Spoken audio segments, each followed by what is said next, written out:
Shattered to unbreakable. Listen here, sweet sister. Whether you think you have one little crack or you are shattered into a billion pieces, this podcast is going to give you the resources, tools, and skills to help piece yourself back together to form a beautiful, unique, solid, and unbreakable masterpiece. You are listening to Shattered to Unbreakable, the Reclaim podcast. Let's talk. Hey everyone, welcome to another episode of Shattered to Unbreakable. I am your host, Brandi Babin, and I'm coming to you today to talk about the overwhelm of life and how to master that. So we'll be talking a lot about what I offer in the Reclaim Guide. So if you don't have one yet, it's a great guide to help you organize your life to avoid burnout and exhaustion and to get everything nice and peaceful in there. And when I say that, you guys know, I think there is no peace without some sort of suffering or pain or strife in life. So I'm not saying that this is going to help your life be completely void of any suffering or pain or hardship. I am saying that the suffering, pain, and hardship is going to be peaceful. Weird, I know, but this is what happens when you finally get alignment in your life. So today I'm going to give you some of my best tips on how I avoid the weight of overwhelm, because I know many of you know how heavy that feels. And so I'm just going to dive right into my biggest tip, because these episodes, I'm trying to keep them around 20 minutes for you guys, so you can do them while folding your laundry or a quick trip to work or whatever is going on in your life. A 20-minute something that you can add this podcast to your habits that you already do, which helps with productivity and organization and not feeling overwhelmed. See, it's just all coming together. Okay, so my best tip as far as overwhelm goes and organizing your life has been seasons. And I'll explain what that means. So like the seasons of weather, I don't know, what am I trying to say? Mother Nature, spring, summer, fall, winter. I believe that you'll have different seasons of life. And I know that so many of you listening to this podcast are extremely ambitious, giving, generous, compassionate people who want to make a difference in the world, who want to change things and be there for people and be involved. And you got FOMO and you don't want to miss out on anything, right? I know you, I see you because you're me. And I relate so much to that. When I think about my life, every stage of it, whether it was, in college and single, whether it was dating, ready to become married, whether it was planning my wedding, becoming a new mom, now becoming a single mom, and being involved with school and being involved with the community and being involved with church and being involved with so many things, your career, but you're going back to school because you have bigger dreams and bigger goals. And so you're smushing this all into this tiny little life that you have. And it's not working, is it? You're feeling overwhelmed. You're feeling like it's too much. Like, if you're like me, you make these plans when you are on this like really high motivational place. Words are not wording today. Again, didn't I say that on the last podcast? I guess that's just my life now.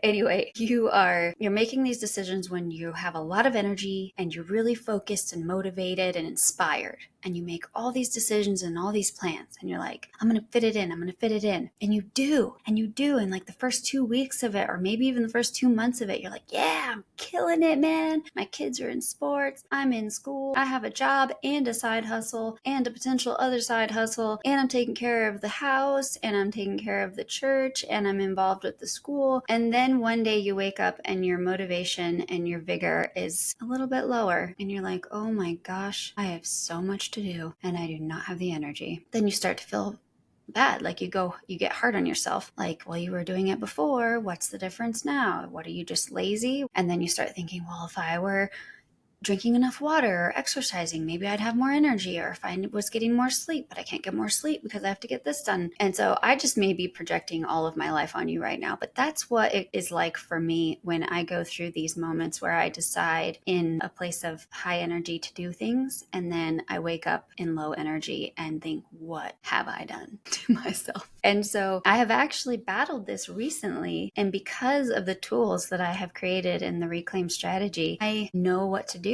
I know how to handle it. I know how to take care of myself. I know how to delegate things. I know how to break my life up into seasons. And so I want to share this with you because it's so freeing and it fills my heart and my cup to know that I know what to do. It's not that I'll never feel this way, because my personality is to do a lot. It is to be busy. It is to want to help, to make a difference. And when things come up that are opportunities to live that life, I don't want to let them pass by, right? And we see it's a lot of pressure from society too. Like, don't let things pass you by. You'll be regretted if you do. Have courage. Do scary things. Don't wait. Your time is now, right? All of those things are telling you your time is now. And if you wait, you're going to miss out. I'm here to tell you that's not always true. There are certain things where I want you to feel inspired and like your time is now. And I will say that, but I'm talking about knowing that your time is now if you have a long-term goal and you've just been afraid to start. Like if you want to get healthy and you're just like, I'll work out, I'll start a resolution for next year, or I'll do it next month, or I'll do it next week. Your time is now to do those little things. And that's what the Reclaim Journal is for, is to help you figure out what little things you should start now because they align with you, and what little things you feel pressured to start because society tells you should. That's two very different things. And so when I'm talking about, I want to go back to the seasons, but I don't want to lose my train of thought. So sticking with the staying in alignment thing, you don't need to do everything right now, but there are things you should do now. And that sounds confusing. And that's why the steps in the Reclaim Journal, which by the way, if you don't want a hard copy, because the hard copies are like $25, they're beautiful. But if you don't want a hard copy and you don't mind just doing it like either print it out or just follow along using your own notebook, you can download it for free on Reclaim University, which is on the website.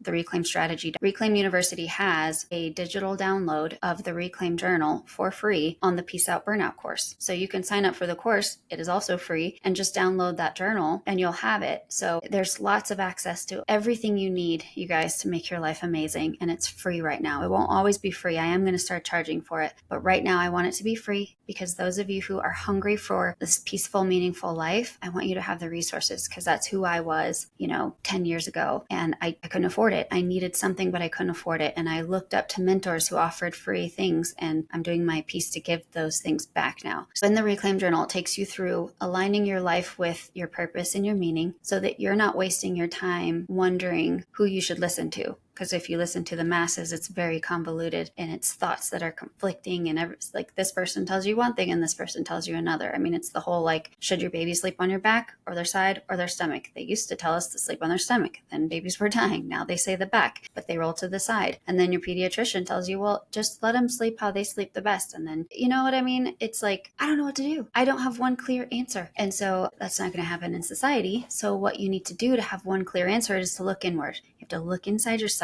and see what aligns. That's what the Reclaim Journal is for. Sorry, I feel like I'm getting really wordy, but I'm just really passionate about the alignment part because that tells you how to make your life peaceful and what seasons should be where. So I know you're wondering, what the heck are you talking about with these seasons? Like, get on with the show. So let's talk about the seasons. There are, I love brain dumps, the whole dump and bump thing. I want you to make a list of everything you want to be involved in, or everything you are currently involved in. If you're feeling overwhelmed, write down everything. Do you want to help your church? Do you want to be involved in a charity? Do you want to give time or money to something? Do you want more time with your friends? Do you want more date nights with your kids or your husband or wife or partner? Do you want to take more vacations? Do you want, what else? For me, do you want to be on the Parent Teacher Association? I do. Next year, I'm going to do that. So, and do you want to go back to school? Do you not want to go back to school? I'm like halfway regretting it just because it's hard, but I know I won't regret it when I'm done. Do you want a full-time job? Do you want a part-time job? Do you want a side hustle? Do you want 5 side hustles? Like, what is it that you want? Write it all down. And then here's the beautiful piece, especially if you're a very ambitious person like I am. When I started Reclaim, I was like, I'm going to be the #1 self-development speaker in the world. And I wanted to do it that year. That is not going to happen. And I had to do some reality checks, and it's not because I want fame and fortune, because I don't want to be famous. There's so much that goes on with that. And I've thought so many times about taking my name and my face out of Reclaim so that it's just Reclaim and people don't even know who I am. I've been told by several people that's not a good idea. My face needs to be there and they need someone relatable and they like my personality and all this thing. So I'm trusting the people who are telling me this, but fame does not excite me. It scares me because I know with fame comes a lot of negativity and a lot of threats, and my kids will have to deal with things that I don't want them to have to deal with, and pressure and responsibility to an audience and a lot of heavy things. So my big thing about being the number one person in personal development is because I feel like that's where I'm supposed to be. I feel like my insights and the way that I study and process information is valuable to people like me going through what I went through. And I had just wished that someone had put all of that information into the journal that I made. I wished for my journal when I was going through all of that. And I had to piece it together myself, and it took a long time. And 5 years is a long time to suffer and heal on your own by yourself and without a lot of help. And so I just don't want people to go through that. And I feel like I have the answer. And that's what gives me the passion to want to be number one in self-development, is that feeling of, I think that I have what people need, and I need it to be in the hands of every person I could possibly get it in the hands of. And so that aligns for me. And so this dump and bump thing, where I was going with this was, I started looking at the people who are number one in the self-development world with the number one podcasts and best-selling books and the biggest followings and the biggest speaking events that they've been hired to do. And all of these people are over 50 years old.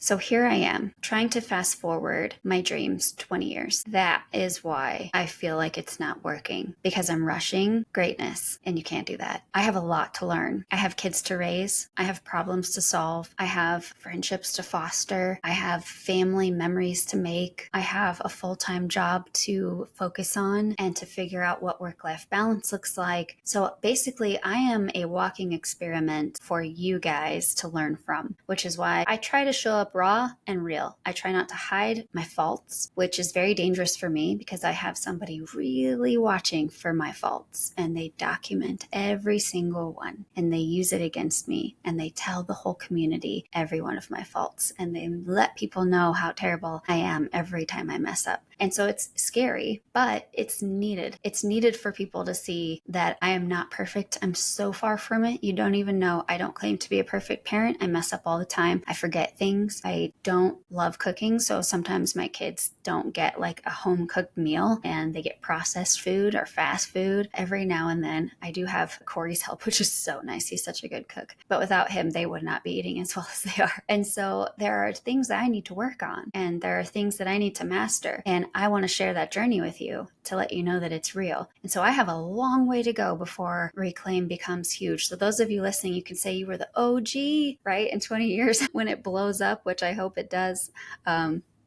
You can be like, I was one of the first. So I will give you all kinds of swag. You remind me that you were one of the OGs on this episode, and I'll give you so much swag. You'll just be reclaimed out. And so I wanted to bring up the fact that if you have things in your life that you feel like you need to do right now, I want you to look at the people around you that you admire that are doing what it is you're wanting to do. And I want you to notice, what stage are they in their life? Are their kids gone? Are they grown? Do they not have kids? Are they single and just living the life, and you've got kids? That's probably not the season, right? Are they retired? Do they have a full-time job? Are they working and have a side hustle? Or is their side hustle their full-time thing right now? But let's see, where do they live? Do they live by the beach or in the mountains or in a different country? I want you to look at every part of who you admire and why, and where they are in their life for the things that you want to be involved in. People in the Parent-Teacher Association, I used to feel an extreme amount of guilt for not being a part of that program. Extreme amount of guilt, because I wanted to be involved in the school, and I wanted to be active, and I wanted to meet other moms, and I wanted my kids to feel like I was involved. But I had kids that were very young, and I couldn't always do it. And I started looking at the moms in that association, and many of them, all their kids were in school, in the same school. So it was very easy for them to go,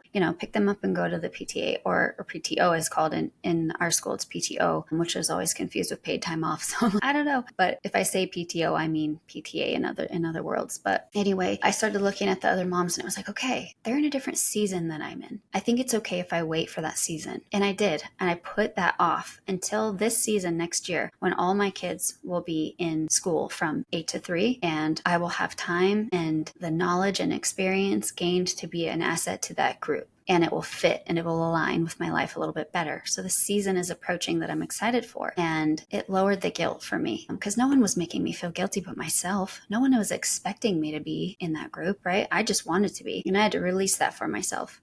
And so I want you to look around and see if you want to be involved in your church and do what those people are doing. See, do you know what I mean? I don't want to keep repeating myself. So hopefully you understand what I'm trying to say is that I just don't want you to put the pressure on yourself to do everything right now. And you are getting that pressure from society and from social media and from peers and from your own expectations of yourself. And I just want you to see when you brain dump this list of things you want to be involved in or you are currently involved in and you feel overwhelmed, see if any of those can be put on a different season of life. I want to be in the church choir, but right now this is not the right season. And when I look at the church choir, many of these people are retired. And I'm like, oh, I want to be a Eucharistic minister. I want to take the Eucharist out to the sick and the people in prison. I want to take communion out to those people. When I look at the people who are doing that, they are all retired. I'm like, okay, this isn't the season. I'm being called to that, and I know I am, but it's not the season right now. My season will come for that time, and I'll be ready when it comes. And so I want you to I hope this is making you take a deep breath. Like, okay, I don't have to do it all right now. There are seasons, and your season will come for that task, and it will be amazing. But right now, what is your season right now? My season right now is to be in school for psychology, because 10 years from now, I want my PhD, or 15 years from now probably. But I want my PhD so that I can do more work when my kids, like 15 years from now, Jovi will almost be graduated, or will she be graduated? Yeah, she'll be graduated. So by the time all my kids graduate school, I will have my PhD and I can go do research and create an amazing breakthrough in psychology and relationships. And I'll be able to share it with the world and make deep changes that will last and will make a difference for people's lives. So my time right now for school is now, because I want to have that timing line up for that season. And so that's a priority for me. It aligns with me. And let's see what else. I'm trying to think of good examples just in my life to give you an idea of what I'm talking about. But what I'm going to do, because I think you have a good idea of what I'm talking about, hopefully, I'm going to talk to you about this story in a book that I love. If you have not read Chop Wood, Carry Water by Joshua Medcalf, please read it. It is so good. Anyway, so it is a story about this teenager who wants to become a master archer. And he goes to this master archery school and he asks the sensei, how long will it take for me to become a master archer? And the sensei says 10 years. It takes 10 years to be a master archer. And he's like, 10 years? No, thank you.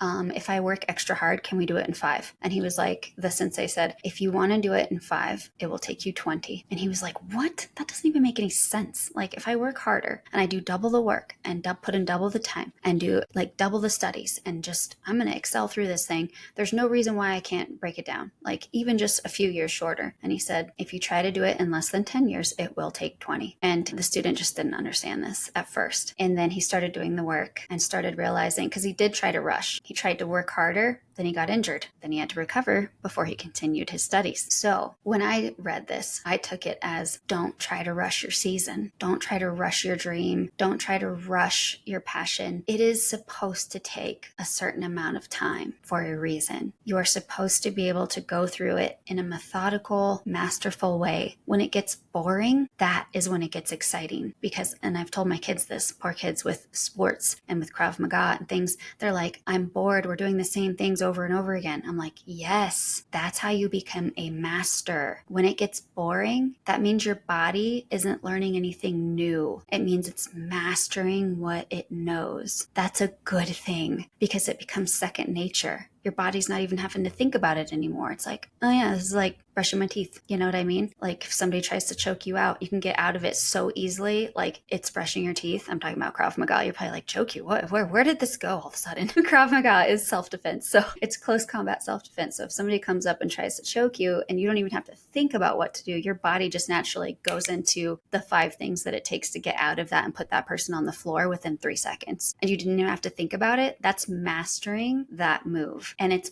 boring to keep doing it over and over in class.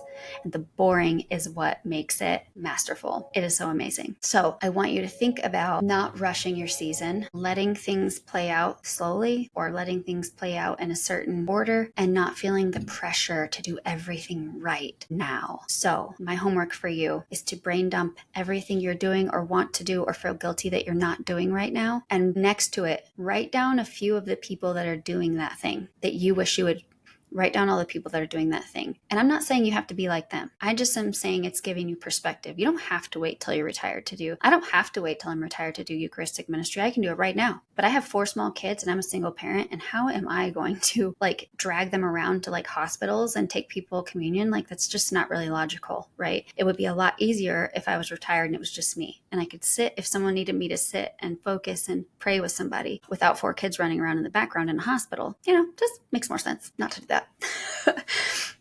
If I had someone to watch the kids, that would be a different story, but I don't. It's just me. So that's just giving you some perspective. I'm not saying you have to do what other people are doing. I'm just saying look at where they are in life and what might be allowing them to do that more peacefully at this moment. Is it your season for that in particular? I know I'm repeating myself a lot. I apologize. I think I'm just really passionate about it and I want to make sure I'm saying it right, but I'm going to leave you guys with that. Brain dump, see who's doing it, find out if it's your season. If you really want to do it, assign a season to it. Ooh, that rhymes. I should write that down. If you really want to do it, assign a season to it. That's so cute. Okay, anyway, sorry, I get easily entertained by myself, which is helpful when I'm alone. So if the season is, okay, when 2 of my kids are graduated and the other 2 are teenagers, that's the season. Or when they're all graduated, that's the season. When I retire, that's this season. And then you can map it all out so that you don't feel guilty for not doing it, even though it's not right now. Okay, I hope that helps. I'm gonna leave you now. I love you guys. Stay sparkly, and I'll see you Thursday morning.